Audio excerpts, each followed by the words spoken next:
Hello and welcome to the first ever Trash Talk podcast. My name is Alex and I'm joined by my co-host Bree. Hello. And today's episode is when sexy goes wrong and when do animes take it too far. So I'd like to kick off the discussion with you, Bree, by just talking about Bikini Warriors. It's actually the first show I reviewed on this channel and went over the points of like why it's bad and why it's just not very watchable as a show, but as for something that's like that really exemplifies the sexiness and lewdness that's prevalent in the community. What do you think? You think it works in this context, opposed to something that's just complete unwatchable garbage, Right. or something that's not like hentai, like Bible Black or something like that. So I think that the entire idea of Bikini Warriors is just a giant parody to anime and how it over sexifies, I think, a lot of different types of people, as demonstrated with the whole dark elf just throw in diversity and literally call her by the color of her skin. They were being extremely... Or it could be lazy writing.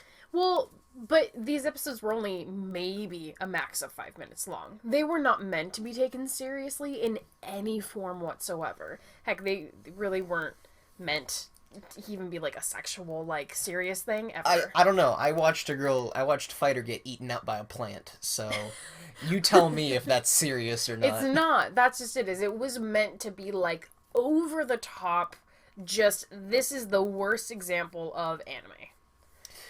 So, do you think that just gets old after a while? Because like when like a spin-off something, a show or series, that kind of works, but they made 12 episodes of this, or 13 episodes. But again, they're only a couple minutes long. You could watch all of them in less than an hour. I binged the series in in about a half an hour before I reviewed it. And... Exactly, that's what I'm saying, is it is such an extremely short series. It was not meant to have really a storyline. But I'll tell you this, like, after watching all, like, the quote-unquote sexy situations, you really get numb to it. Like, it isn't attractive at that point anymore. It's just like, oh, now they have their clothes off again. It was never attractive, shot. Alex. It was never. That's the thing, is it's normalizing it. And I think that anime does that so often without us realizing. And that's actually something interesting psychologically, I could say, is anime will throw that stuff in to a serious show once in a while to certain characters, and because of the way we've normalized sexuality in society, that kind of goes under the radar for some of us. Then there's some of us who... What about the people that would like watch Bikini Warriors and be offended by it? No, well, that's wrong, because it's meant as a parody. Okay. Like, the show, and usually the watchers know at this point, it's a couple minutes of basically some hentai porn. Like, it's... They don't show any of the really bad bits. It's censored. It's indeed censored, but they're very tasteful with their cover-ups of, like, having the hair strands, like, cover the nipple. They were creative with it. I mean, you have to be. Mm-hmm. Or else you're just gonna have it be on YouPorn. That's the only alternative here. Because there's no plot going on. It basically, like you did say, it threw a lot of different tropes out there, and it was very just, I don't know, gimmicky. It was a fun watch, but it wasn't something I'd rant and rave about. That's why I put it on the trash analysis scale, and I was just like, it's a bad show, but there's definitely worse shows out there. I think what it was, in all honesty, was a shock factor. I think the idea is that it was supposed to shock you and make you just not... Yeah, it's the same kind of, like, effects of, like, when you watch bad horror movies. Like, there's going to be jump scares, and they're going to be poorly done. Mm-hmm. So it's that same kind of, like, ooh and ah. Mm-hmm. But I think that's just what the show was about, was just that shock value, and can they get the audience to cringe, and, like, I feel like it got me to cringe. I feel... Just a little bit. It was... Oh, no, true. So that's what I'm saying, is I think that if anything, Bikini Warriors would be on one of those, like, compilation videos of, like, cringe videos, What cringes you the most? Searching for your best waifu. Somebody's gonna be like, oh yeah, I got a bunny pillow, a mage right there. Someone, like, made this anime for a cringe challenge, I'm pretty sure. Maybe. Or maybe they just know their audience, and they're just trying to capitalize on that. Right. Like, oh, we got a bunch of horny teenagers, let's go after that. I wouldn't say it was necessarily that. It didn't take itself seriously enough to be like, let's give teenagers some ammo. What it was is, so it was like, this is cringy and we know Have you seen Seven Mortal Sins? I feel like I have. Okay, we will watch that in the future. I'm probably going to talk about it at some point in the future on this channel, but it's yeah, it takes it a bit of a step further. It tries at a plot. It attempts a plot. Okay. Well, this didn't. That's what I'm saying. Is like Bikini Warriors definitely didn't try to be serious. And you think that works to its strength, right? That it doesn't do a plot. That's probably one of the only reasons why I could stomach it and get through it is because it knew it was a comedy. I knew it was a comedy. We weren't trying to be serious. We weren't trying to have a relationship, right. you know? Right. But also you can have, like, fun comedies that have, like, sexualization, like, Konosuba. I don't know. I don't know if I can accept that. Konosuba, like, is more of a comedy than is something that's, like, an ecchi or anything I get that, though, but comedy should be good without having to make everything sexual. Which it doesn't. If we're talking about Konosuba. I guess that's the hard thing, though. If you're trying to you're establish... in the room, to be fair. You kind of saw bits, and you just heard Aqua screaming, which is the worst part of that show. She is the worst character. They know she's the worst character.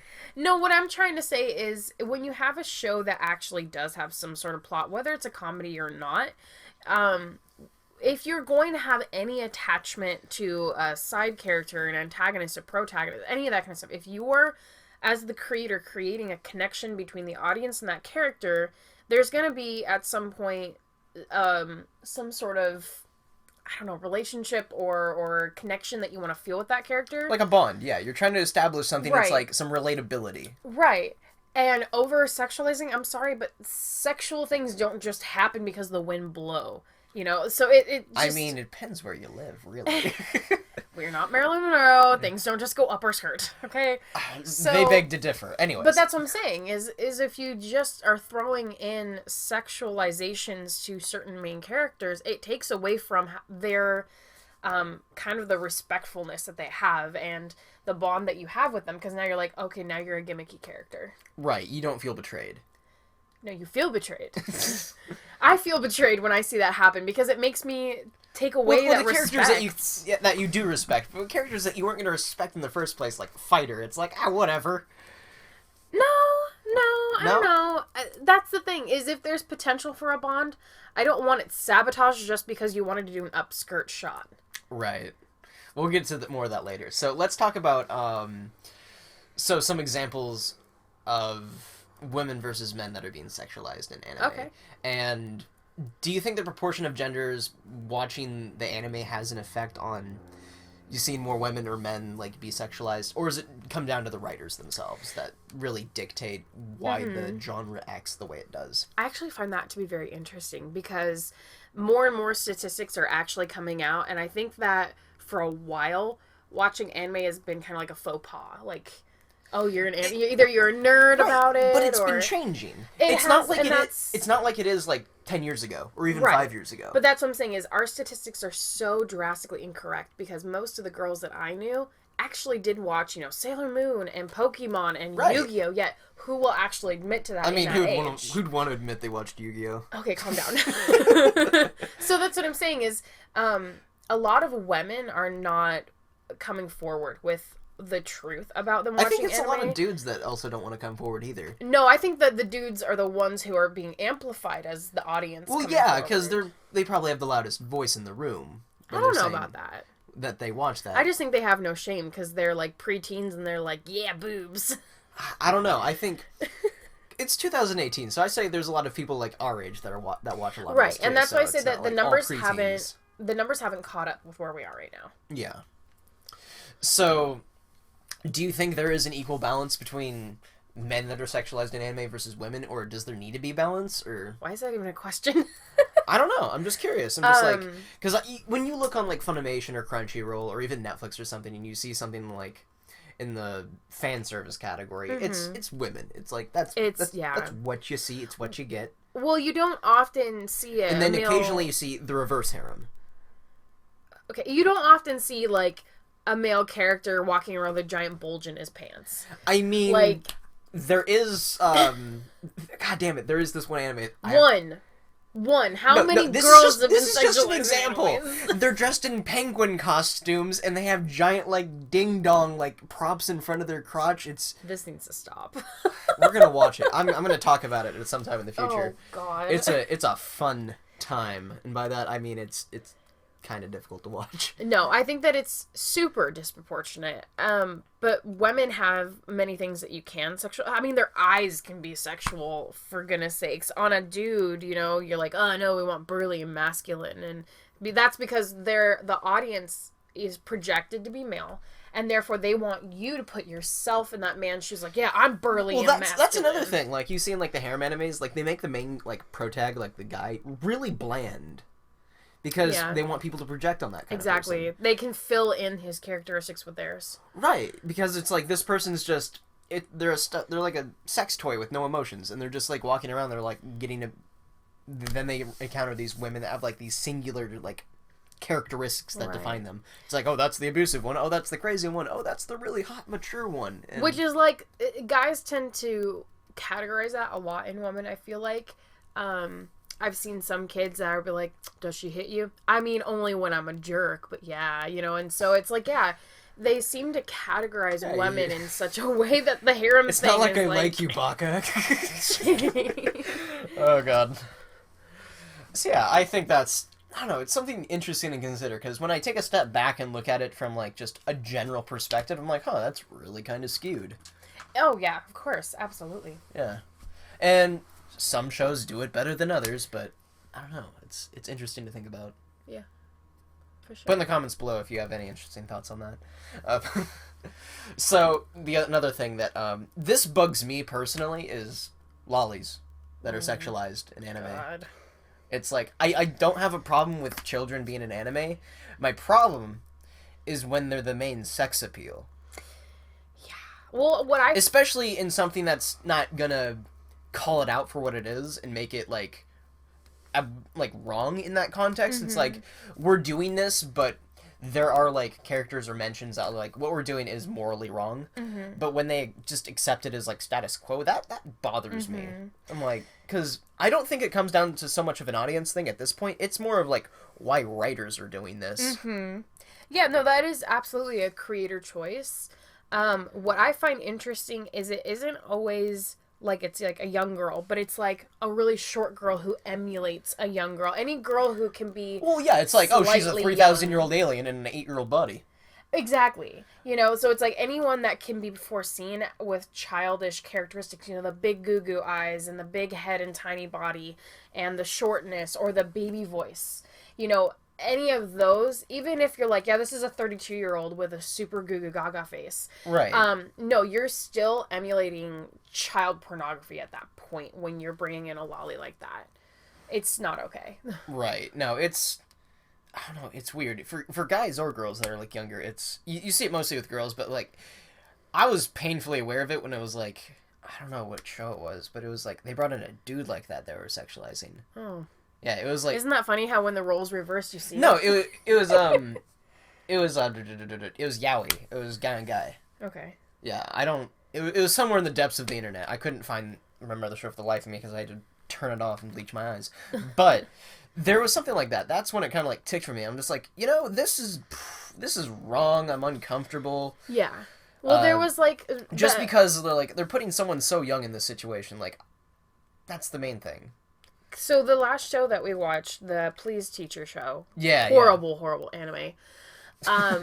There was a moment in which the main guy was like looking up, and this girl from his class was standing on some rocks, but above him. It was in the intro. It was like one of the opening scenes. She's got this super baby face. Supposedly they're all in high school, but she's got this super baby face, like ninth super graders. baby body, like so short. Even they even pointed out that they call her Pipsqueak because she's so little. Oh yeah, the girl that... I thought you were talking about the girl that was leaning over the desk, not the one that was like at the front of the room. No. And then she's got this teeny tiny little girl voice. But she's standing up on these little rocks, and he looks up, and all you see is like her little face and her crotch. Yeah. It looks straight up her dress. Yeah, it was a panty shot. It was. And it's and that was definitely an artist choice. It was, because they've obviously recognized that she's a lot smaller and younger than the other classmates. And she even has she had like a lollipop in her hand or something. She was very baby-like in that moment. And they chose to be like, and here's her vagina. Yeah, no, it's... That actually leads into our next topic, I guess. So... When do you think sexualization situations and genres and shows, when do you think it goes right and goes wrong? When do you think it helps the show, and when do you think it just takes the wind from its sails, so to speak? More often, I see it hindering a show than actually helping. Right. No, I think that's very true, especially if it's a show or setting that's just hasn't built up to that. Because I remember one you were talking to me about was from Fate's Day Night, and it showed a scene of Rin Tosaka. She fell down, and it had just, like, the total panty shot that pan across. Like, the butt and everything. Yeah, it was just... It was unnecessary, because you didn't like that, because you like the character, and it's like, she's a very strong female lead, and it just throws that in there for a good, like, 4 or 5 seconds, and then it goes back to normal, and you're like, wait. What did I just witness and see? Right. And it never happened again through the rest of the show. It was that one moment that it was chosen for some reason to completely downplay her with sexualization. Right. It didn't in any way, like some shows. And I'm thinking, why didn't they do that to Shiro? Like, where's my sexy, like, just him in his underpants shot, like, making breakfast for Saber? Where's that? So here's I think a moment that could help a show. So going to Full Metal Alchemist Brotherhood. Okay. The main sin that the girl... Lust? Yeah. Okay. She's very much the eminence of lust. Right. But she's actually covered up. She's still very beautiful, and she's extremely powerful from her beauty. Like, you can tell looking at her, yes, I can tell you're a sex icon, but I'm afraid of you. Like, you she are kills people powerful. too. Yeah, but and no, she but proves that's just it. Is women have tried, now that sexiness is just something we've accepted in this world, is not going away. Right. Trying to use our sexiness as power. In that moment in the Fate series, you took away all of her power with a panty shot. Yeah. She went from being a strong lead character to being the main character's little side girl. Like, it took all respect away from her. She was face down in the floor. She had fallen over. She was doing her little, Yeah, because that wasn't her identity that we had established at that point. Exactly. Whereas in the Full Metal Alchemist Brotherhood, that is her identity, and she rocks it. Oh, yeah, and it made her more powerful and more seductive and scary. And so you just took all this power away from a character you established just to have one panty shot that never happened again in the series. It was completely out of character. Maybe they're trying to make a quota.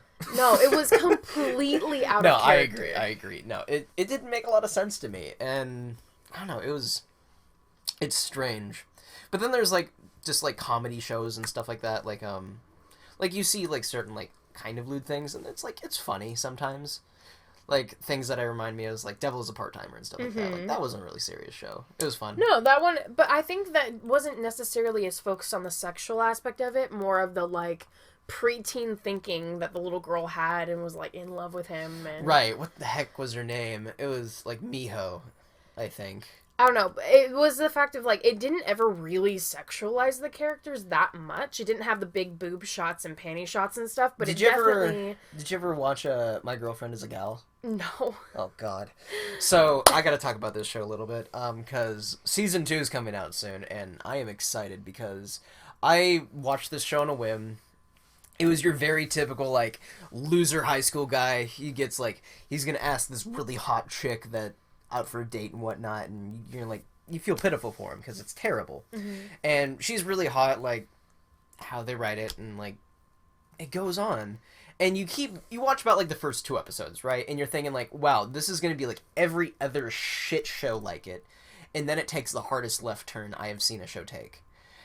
It turns into a meme machine. Which is, it's so fucking great, because the scene that turned it around for me was when he was talking to his quote-unquote girlfriend. Don't remember her name. It's been a while since I watched it.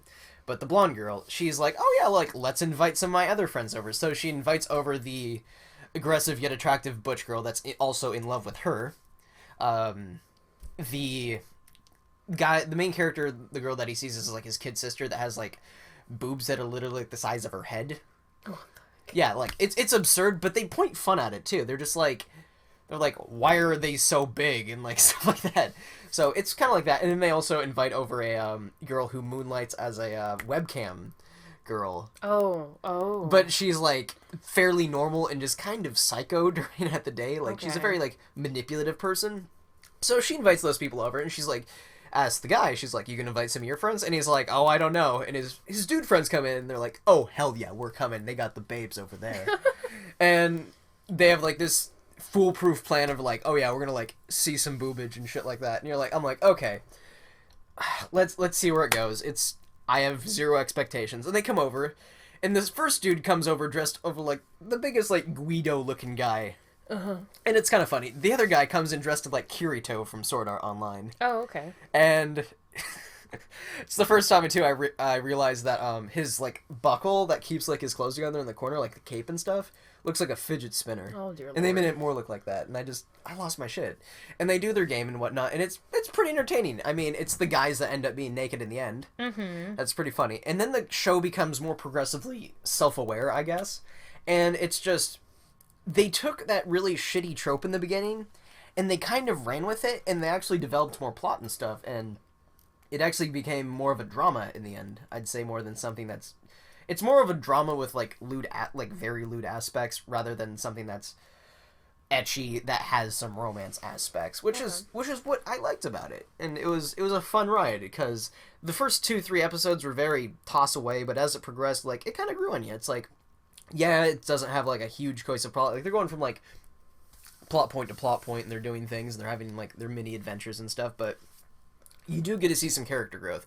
Mostly between the main love interests. They actually have the biggest character growth, which is good, because the girl actually develops feelings with him, and doesn't feel like she's just dating him to be, like, this, like, have, like, a power trip, and be like, oh, I'm just dating this loser, to, like, and I get off on that he thinks I'm so attractive.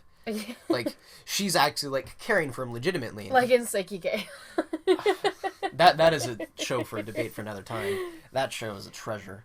But yeah, like, there was a point where he gets jealous of an old friend from school that she has that's a really attractive dude, and she's talking to him and catching up, and he's feeling jealous and inadequate and stuff, and he's like, oh, she's gonna break up with me because he's, like, so much better and stuff like that. And he, like, does that and, like, kind of, like, confesses that, and she feels betrayed because she's like, I still like you, just because I'm catching up with him doesn't mean I have less feelings for you, and stuff like that. So it takes, like, an episode or two to figure that out, and it's really cute. Well, that's interesting, because that also talks about, then, like, trust, and, like, how much trust the characters have developed. Oh, it definitely does. It's trust, it's vulnerability. It definitely has a lot of, like, sexy shots, quote-unquote. Oh, God. But not so much to where they're out of context, because the show knows it's like, we're a sexy comedy. This is what we're about. But we can be a little bit serious when it comes down to crunch time. Okay. So that's something to look out for, is season 2 of that show, which I'm probably going to watch. Okay. Because the first season surprised me, but I really hope it keeps going towards that direction of more drama. Okay. But it's okay that it's sexy, too, because that's great. See, and I'm someone who's just going to end up being a little more stubborn on that. If it's not necessarily, like, to me, if it doesn't in any way help the development or growth of the character, either whether for my bond or for their actual, like, bond in the show, I don't see it necessary. I don't see it funny. It's like any other, like, bad plot point. Right. Right? It's like, why did they, like, spend, it's like filler, really, if you think about it. It is. It's like going on a random side quest that has nothing to do with the rest of your, like, main It's like plot. watching most of Naruto Shippuden. or Bleach, or, like, any of those big, like, shonen animes that have just a lot of filler. I haven't watched a lot of them because they have a lot of filler, and I don't want to watch a show that has a ton of filler. Yes. I want to watch a show that's either anywhere from, like, 12 to 24 episodes a season that I can legitimately enjoy. You see some character arcs go on, and yeah, maybe there's, like, 1 or 2 episodes in there that are mixed in for, like, fun, that just, like, kind of expand on the world building. But if you have something that's irrelevant that you never come back to again or talk about, I just don't care. Right. And unless you're really in love with those characters and want to just see them, it's like, oh, I wonder what happened if they went to X place. I mean, you're not gonna care. Because what I end up liking is a lot of just, like, the general world, like, how mysterious worlds can be in, like, fantasy settings. So yeah, that's my main point. So let's talk about harems. Oh, dear Lord. That should be its own podcast. No, we're mixing it in here. It fits the topic. So, harems. They're unrealistic and not in any way true. I agree. They're very unrealistic. But do you think they work sometimes? No, I really don't think they do. Okay, why not? Because the purpose of a harem has nothing to do with anything that actually happens, whether it's magical or story or whatever. If anything, it just helps boost the ego of the main character or give him some sort of complicated scenario he has to deal with, rather than actually dealing with real scenarios in the real world. Okay. So you just think it's an unnecessary point that we use in a lot of anime? I think it's an unnecessary situation that's not at any way actually happening. Okay. So you think it just fuels some kind of weird power fantasy? I do. I think that the idea of harems literally is just there to boost the ego of the main character. Okay. I'm trying to think of, like, some good, like... See, and the fact that you have to think, that's... It shows you that I don't watch a lot of harem anime, which might change in the future, because there's a lot of bad harem anime. Well, you say bad as if there's any good. You know, there's better. I mean, you can look at animation quality. I mean, I just watched Ninja Slayer, which looks like half of it was made in MS Paint. Seriously, that no. show is horrible. Yes, that show hurts my soul. Yes. It made me, like, just want to cry for whoever had to just edit that and watch it through. And they're like, you think this is good? And I'm like, no! No, not at all. Stop what you're doing! Yep. Oh. Okay, so we talked about lollies. Why don't you think there's, like, sexualized older women? There actually are some shows where I have seen some sexualized older women. And I'm not talking, like, grandma status. I'm not talking, like, No, 65 just mature. But, like, yeah, like... Mature. But, like, maybe mid-40s or something like mature. that. Like moms and things like that, yeah. Sure. I do... See, this is an interesting topic to go on, because I have seen some older women sexualized, but then, if there's ever a mom character... They always look adorable, cutesy, you know, they always have their eyes, like, squinted and smiling. Yeah. It's like, it's the helpful mom that's here to give me, but they always breakfast. have, like, perfect bodies, and they're always so adorable, and they never create conflict for the main characters. It's just a very interesting thing to happen. Yeah, that's fair. There's... Crap, I can't remember the names of a lot of shows I watched, like, offhandedly. But there was one, it was an isekai show where he got sent into a world that he was helping, like, develop and whatnot. And I give props to the main character. Like, it ended up being kind of a harem that wasn't sexualized as much. Yeah, it wasn't really sexualized that much. I'll go back in and edit the show I reference, because... in the doobly-doo. But the main character is, like, looking around, and, like, first he's like a 15-year-old version of himself, and he's, like, 30. He's, like, working an office job, and he's in this world. And he's like, okay. Walks around, gets to the first town. Girl, like, introduces herself and, like, takes them to, like, her inn and whatnot that her mom runs. And she's... First off, he looks at her body, and he's like, this isn't a 14-year-old's body. Like, you're way too developed. Also, you're way too young for me. Not my bag. Looks at the mom, who has a very, like, motherly body at that point. Like, someone that's a bit heavier and whatnot, and, like, looks her age. And he's like, well, if I was older, yeah, but not really, because I'm 15. So he's kind of, like, stuck in this in-between. It's like, he doesn't want to make any of those kind of connections, because, first off, he's still, like, unsure of the world. And girls are showing interest in this guy, and he's aware that people that, like, he could pursue these relationships, but he's not, because... First off, it creeps him out, which I think's a good thing. Is, like, you shouldn't be, like, all about that. He's like, I'm 15, you're 14, you look like you're 23, let's do this. No. Yeah, it was weird. Then he also has, he frees some, anthropomorphic girls from slavery. Oh, interesting. Yeah. And, like, he can do whatever with them, but he, like, treats them more of a family. It's more of a family than a harem, I'd say. I don't know. But it's a harem family. I don't know if that's a subgenre. I just don't... Anytime that a guy's just, like, willing to take in 2 or more girls to his home and just be like, yeah, you can stay here while you're trying to get up on your feet. Well, first off, he doesn't have a home because he's homeless.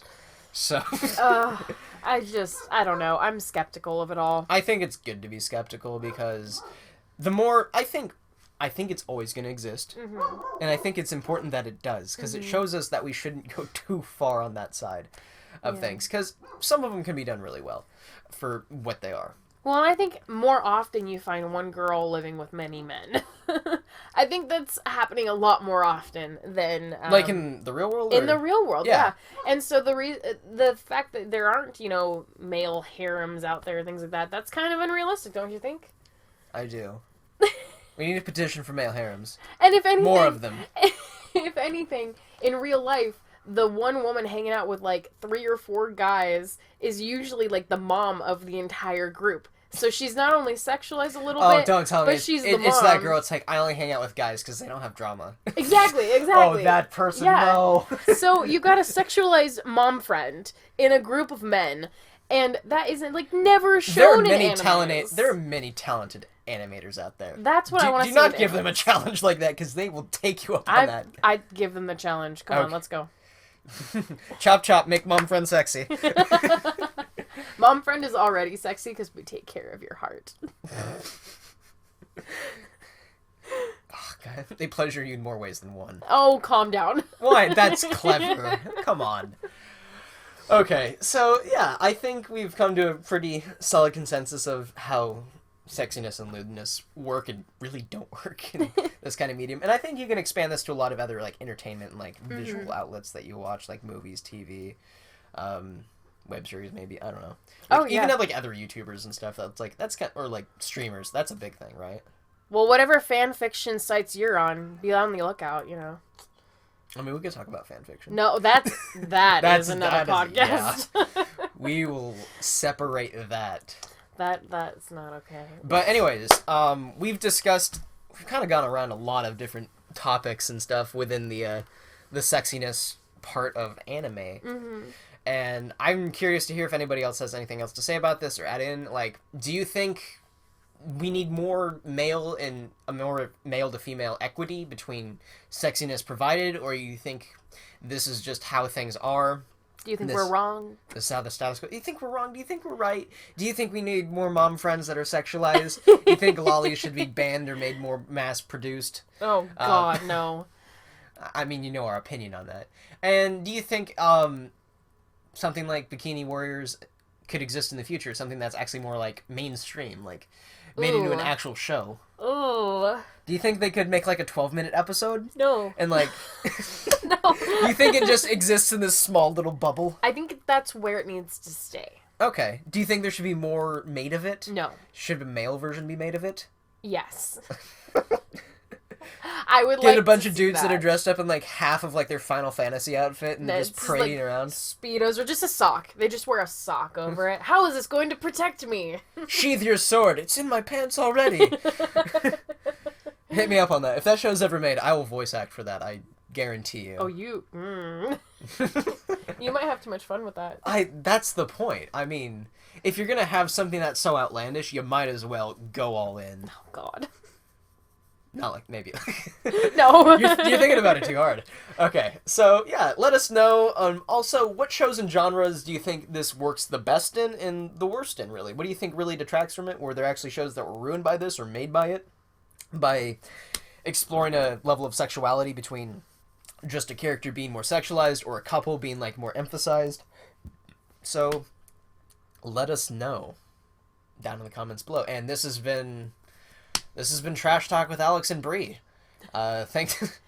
I don't know if you've enjoyed listening to this, but it's been fun discussing. Yes. So if you have any suggestions for future shows you want to have us discuss here on Trash Talk, or things for me to review through Inside the Dumpster, because I have a considerable list, but I am continuously adding to it, and it hurts my soul. So if you really want to watch me suffer, be sure to add that down below. And thanks for listening, and we'll talk to you later. Bye.